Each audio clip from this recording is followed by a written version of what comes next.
Assalamualaikum warahmatullahi wabarakatuh. Nama saya Lutfia Khairunova dari Prodi Sistem Informasi kelas A di mata kuliah Achievement Motivation Training untuk memenuhi tugas pengganti pertemuan 15 Maret 2025. Di sini saya akan menjelaskan sedikit apa itu teori kepuasan atau konten teori dan teori yang masuk ke dalam kategori teori kepuasan.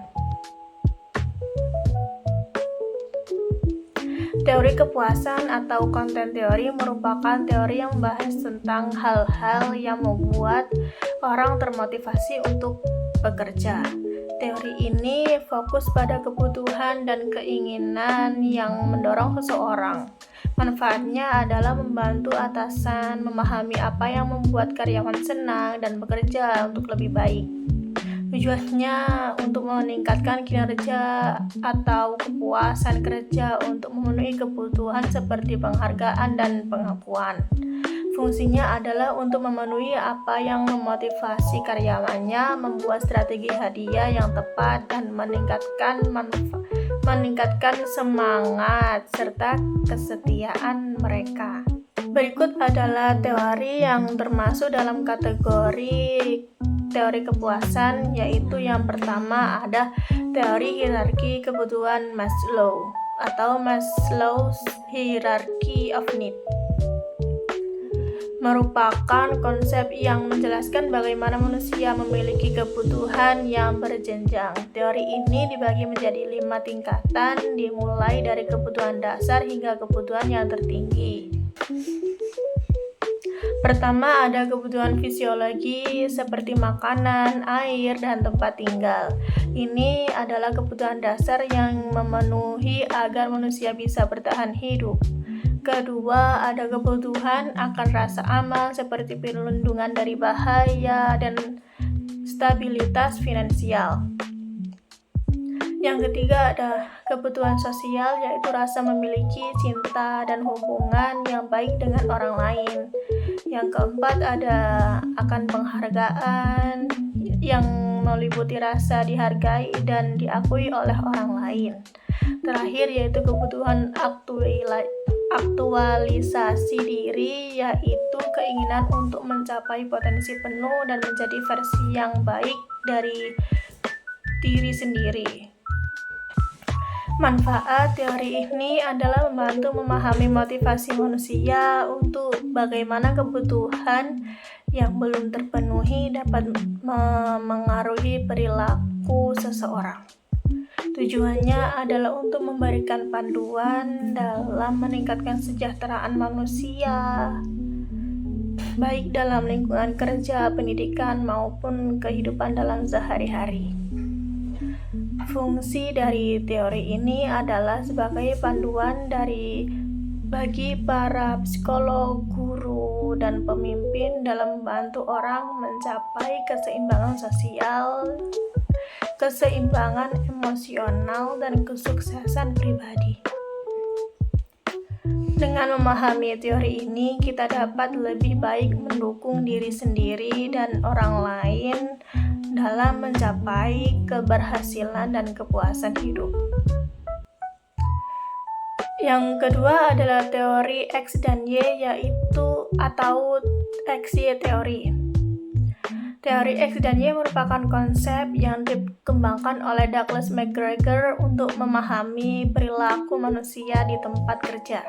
Teori X beranggapan bahwa manusia pada dasarnya malas, tidak suka bekerja, dan perlu diawasi serta dikendalikan agar mereka bisa bekerja dengan baik.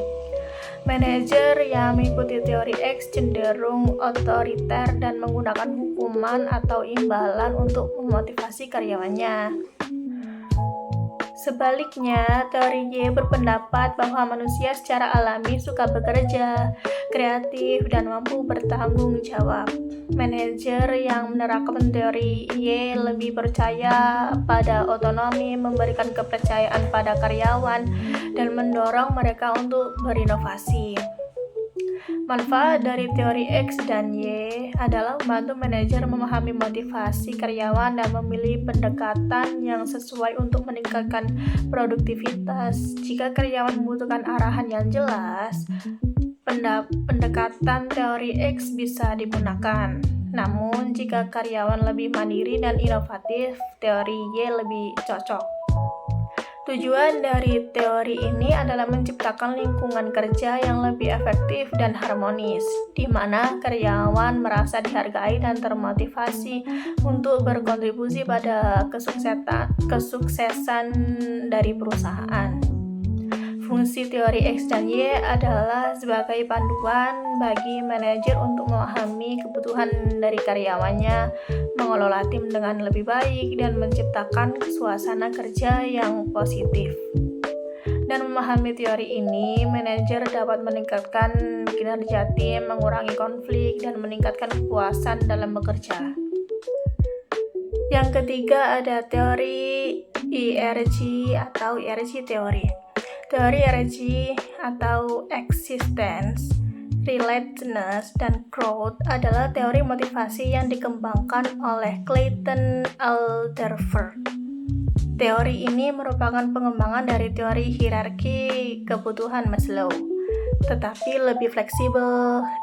ERG membagi kebutuhan manusia menjadi 3 kategori utama, yaitu ada existence atau keberadaan, kebutuhan dasar yang mencakup kebutuhan fisik dan keamanan seperti makanan, tempat tinggal, dan stabilitas finansial.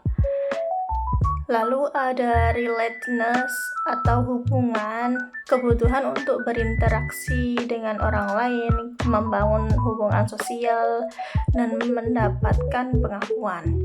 Yang ketiga adalah growth atau pertumbuhan, yaitu kebutuhan untuk berkembang, mencapai potensi diri, dan meraih sebuah prestasi. Manfaat dari teori ini adalah membantu memahami motivasi individu di tempat kerja dan kebutuhan sehari-hari. Lalu ada memberikan panduan bagi manajer untuk meningkatkan kinerja karyawan dengan memahami kebutuhan mereka. Lebih fleksibel dibanding teori Maslow karena memungkinkan orang untuk berpindah di antara kebutuhan yang berbeda. Tujuannya adalah mendorong individu untuk mencapai keseimbangan antara kebutuhan dasar, hubungan sosial, dan pertumbuhan pribadi. Membantu organisasi menciptakan lingkungan yang mendukung motivasi untuk produktivitas. Fungsi dari teori ini adalah sebagai panduan bagi manajer dan pemimpin dalam mengelola tim, membantu individu memahami motivasi diri dan orang lain, meningkatkan kesejahteraan dan kepuasan kerja dengan memenuhi kebutuhan karyawan di berbagai tingkatan. Dengan pendekatan yang lebih fleksibel, teori ini memungkinkan orang untuk bergerak maju atau mundur di antara kebutuhan sesuai dengan situasi dan pengalaman mereka. Yang keempat ada teori kebutuhan McClellan atau McClellan teori. Teori kebutuhan McClellan dikembangkan oleh David McClellan. Teori ini menjelaskan bahwa motivasi seseorang dipengaruhi oleh 3 kebutuhan utama, yaitu kebutuhan akan prestasi, kebutuhan akan kekuasaan, dan kebutuhan akan afiliasi. Kebutuhan akan prestasi adalah dorongan untuk mencapai tujuan, mengatasi tantangan, dan mendapatkan hasil yang lebih baik. Orang dengan kebutuhan ini cenderung menetapkan target tinggi dan mencari cara untuk meningkatkan kemampuan mereka.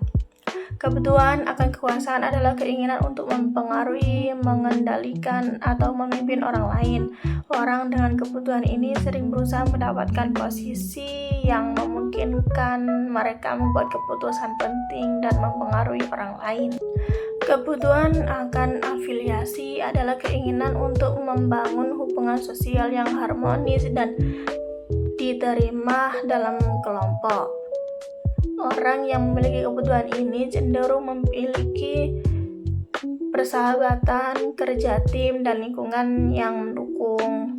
Manfaat dari teori ini adalah untuk membantu memahami apa yang memotivasi seseorang di tempat kerja. Dengan memahami kebutuhan ini, manajer dapat memberikan tugas yang sesuai dan menciptakan lingkungan yang mendukung. Tujuan dari teori ini adalah meningkatkan kinerja individu dan tim dengan memanfaatkan motivasi internal. Fungsinya adalah sebagai panduan bagi pemimpin untuk mengelola tim secara efektif dan meningkatkan produktivitas. Yang kelima yaitu teori motivasi Hitchin atau Hitchin Motivation Theory. Teori motivasi Hitchin yang dikembangkan oleh Frederick Herzberg menjelaskan tentang faktor-faktor yang mempengaruhi kepuasan dan ketidakpuasan kerja. Teori ini membagi faktor-faktor tersebut menjadi dua kategori utama, yaitu teori motivasi dan faktor Hitchin. Faktor motivasi adalah hal-hal yang mendorong karyawan untuk bekerja lebih baik dan merasa puas, seperti pengakuan pencapaian dan tanggung jawab, dan kesempatan untuk berkembang. Faktor ini berhubungan langsung dengan isi pekerjaan dan memicu semangat untuk bekerja. Di sisi lain, faktor Hitchin adalah elemen yang tidak langsung meningkatkan kepuasan, tetapi jika tidak dipenuhi dapat menyebabkan ketidakpuasan. Contohnya seperti meliputi gaji, kondisi kerja, kebijakan perusahaan, dan hubungan antara rekan kerja. Faktor ini berkaitan dengan lingkungan kerja. Manfaat dari faktor ini adalah membantu manajer memahami kebutuhan karyawan dan menciptakan lingkungan kerja yang mendukung produktivitas. Dengan memahami faktor motivasi ini, perusahaan dapat meningkatkan semangat kerja dan kreativitas karyawan. Sementara itu, dengan memastikan faktor Hitchin terpenuhi, perusahaan dapat mengurangi ketidakpuasan dan tingkat pergantian karyawan. Tujuan utama dari teori ini adalah meningkatkan kinerja dan kesejahteraan karyawan dengan menyeimbangkan antara motivasi dan kenyamanan karyawan. Fungsi dari teori ini meliputi panduan bagi manajer yang merancang strategi manajemen sumber daya manusia yang efektif serta membantu menciptakan budaya kerja dan positif dan produktif. Sekian penjelasan dari saya mengenai teori kepuasan. Saya mohon maaf bila ada salah kata. Terima kasih. Wassalamualaikum warahmatullahi wabarakatuh.